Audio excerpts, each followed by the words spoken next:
for our continued reading of the Bible through the year 2025 from the English Standard Version of the Bible by Crossways Publishing, a division of Good News Publishing of Wheaton, Illinois.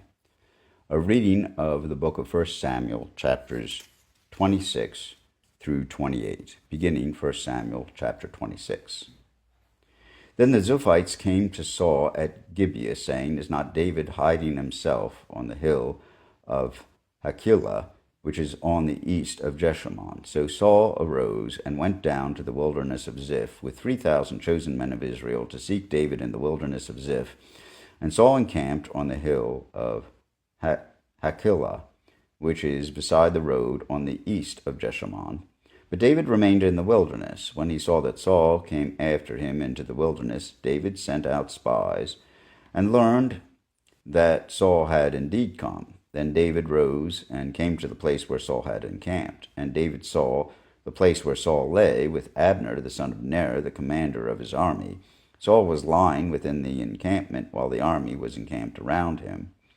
Then David said to Ahimelech the Hittite, and to Joab's brother Abishai, the son of Zeruiah, "Who will go down with me into the camp of Saul?" And Abishai said, "I will go down with you." So David and Abishai went to the army by night, and there lay Saul sleeping within the encampment with his spear stuck in the ground at his head, and Abner and the army lay around him. Then Abishai said to David, "God has given your enemy into your hand this day. Now please let me pin him to the earth with one stroke of the spear, and I will not strike him twice." But David said to Abishai, "Do not destroy him, for who can put out his hand against the Lord's anointed and be guiltless?" And David said, "As the Lord lives, the Lord will strike him, or his day will come to die, or he will go down into battle and perish. The Lord forbid that I should put out my hand against the Lord's anointed. But take now the spear that is at his head and the jar of water, and let us go." So David took the spear and the jar of water from Saul's head, and they went away. No man saw it or knew it, nor did any awake, for they were all asleep, because a deep sleep from the Lord had fallen upon them. Then David went over to the other side and stood far off on the top of the hill, with a great space between them. And David called to the army and to Abner the son of Ner, saying, "Will you not answer, Abner?" Then Abner answered, "Who are you who calls to the king?" And David said to Abner, "Are you not a man? Who is like you in Israel? Why then have you not kept watch over your lord the king? For one of the people came in to destroy the king your lord. This thing that you have done is not good. As the Lord lives, you deserve to die, because you have not kept watch over your lord, the Lord's anointed. And now see where the king's spear is and the jar of water that was at his head." Saul recognized David's voice and said, "Is this your voice, my son David?" And David said, "It is my voice, my lord, O king." And he said, "Why does my lord pursue after his servant? For what have I done? What evil is on my hands? Now therefore let my lord the king hear the words of his servant. If it is the Lord who has stirred you up against me, may he accept an offering. But if it is men, may they be cursed before the Lord, for they have driven me out this day, that I should have no share in the heritage of the Lord, saying, 'Go serve other gods.' Now therefore, let not my blood fall to the earth away from the presence of the Lord, for the king of Israel has come out to seek a single flea, like one who hunts a partridge in the mountains." Then Saul said, "I have sinned. Return, my son David, for I will no more do you harm, because my life was precious in your eyes this day. Behold, I have acted foolishly, and have made a great mistake." And David answered and said, "Here is the spear, O king. Let one of the young men come over and take it. The Lord rewards every man for his righteousness and his faithfulness. For the Lord gave you into my hand today, and I would not put out my hand against the Lord's anointed. Behold, as your life was precious this day in my sight, so may my life be precious in the sight of the Lord, and may he deliver me out of all tribulation." Then Saul said to David, "Blessed be you, my son David. You will do many things, and will succeed in them." So David went his way, and Saul returned to his place. Then David said in his heart, "Now I shall perish one day by the hand of Saul. There is nothing better for me than that I should escape to the land of the Philistines. Then Saul will despair of seeking me any longer within the borders of Israel, and I shall escape out of his hand. So David arose and went over, he and 600 men who were with him, to Achish, the son of Maoch, king of Gath. And David lived with Achish at Gath, he and his men, every man with his household, and David with his 2 wives, Ahinoam of Jezreel and Abigail of Carmel, Nabal's widow. And when it was told Saul that David had fled to Gath, he no longer sought him. Then David said to Achish, If I have found favor in your eyes, let a place be given me in one of the country towns, that I may dwell there. For why should your servant dwell in the royal city with you? So that day Achish gave him Ziklag. Therefore Ziklag has belonged to the kings of Judah to this day. And the number of the days that David lived in the country of the Philistines was 1 year and 4 months. Now David and his men went up and made raids against the Geshurites, the Girzites, and the Amalekites, who, for these were the inhabitants of the land from of old, as far as Shur, to the land of Egypt. And David would strike the land, and would leave neither man nor woman alive, but would take away sheep, the oxen, the donkeys, the camels, and the garments, and come back to Achish. When Achish asked, Where have you made a raid today? David would say, Against the Negev of Judah, or against the Negev of the Jerahmeelites, or against the Negev of the Kenites.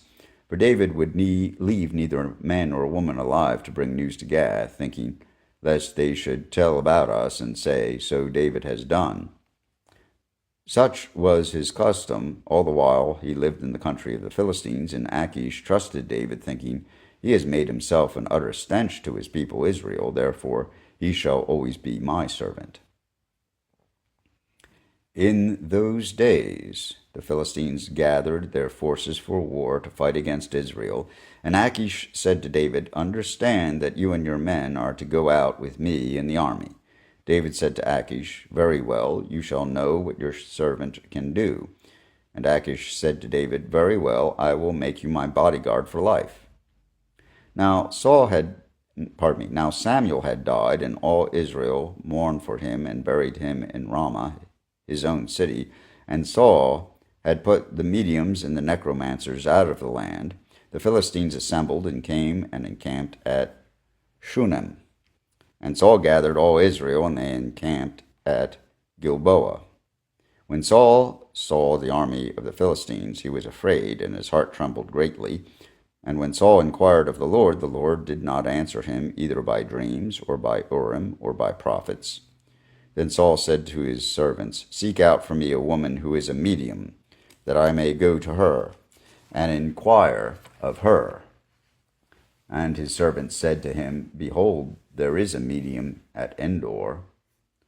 So Saul disguised himself, and put on other garments, and went, he and 2 men with him. And they came to the woman by night, and he said, Divine for me by a spirit, and bring up for me whomever I shall name to you.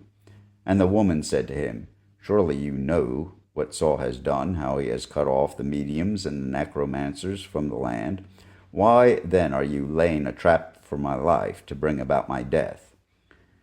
But Saul swore to her by the Lord, As the Lord lives, no punishment shall come upon you for this thing. Then the woman said, Whom shall I bring up for you? He said, Bring up Samuel for me. When the woman saw Samuel, she cried out with a loud voice. And the woman said to Saul, Why have you deceived me? You are Saul. The king said to her, Do not be afraid. What do you see? And the woman said to Saul, I see a god coming up out of the earth. He said to her, What is his appearance? And she said, An old man is coming up, and he is wrapped in a robe. And Saul knew that it was Samuel, and he bowed with his face to the ground and paid homage. Then Samuel said to Saul, Why have you disturbed me by bringing me up? Saul answered, I am in great distress, for the Philistines are warring against me, and God has turned away from me, and answers me no more, either by prophets or by dreams. Therefore I have summoned you to tell me what I shall do. And Samuel said, Why then do you ask me, since the Lord has turned from you and become your enemy? The Lord has done to you as he spoke by me. For the Lord has torn the kingdom out of your hand and given it to your neighbor David, because you did not obey the voice of the Lord and did not carry out his fierce wrath against Amalek. Therefore the Lord has done this thing to you this day. Moreover, the Lord will give Israel also into the hand of the Philistines, and tomorrow you and your sons shall be with me. The Lord will give the army of Israel into the hand of the Philistines." Then Saul fell at once full length on the ground, filled with fear because of the words of Samuel, and there was no strength in him, for he had eaten nothing all day and all night. And the woman came to Saul, and when she saw that he was terrified, she said to him, "Behold, your servant has obeyed you. I have taken my life in my hand, and have listened to what you have said to me. Now therefore, you also obey your servant. Let me set a morsel of bread before you, and eat, that you may have strength when you go on your way." He refused and said, "I will not eat." But his servants, together with the woman, urged him, and he listened to their words. So he rose from the earth and sat on the bed. Now the woman had a fatted calf in the house, and she quickly killed it. And she took flour and kneaded it, and baked unleavened bread of it. And she put it before Saul and his servants, and they ate, and they rose and went away that night. Here ends the reading of 1 Samuel, chapters 26 through 28 in the English Standard Version of the Bible by Crossways Publishing, a division of Good News Publishing of Wheaton, Illinois.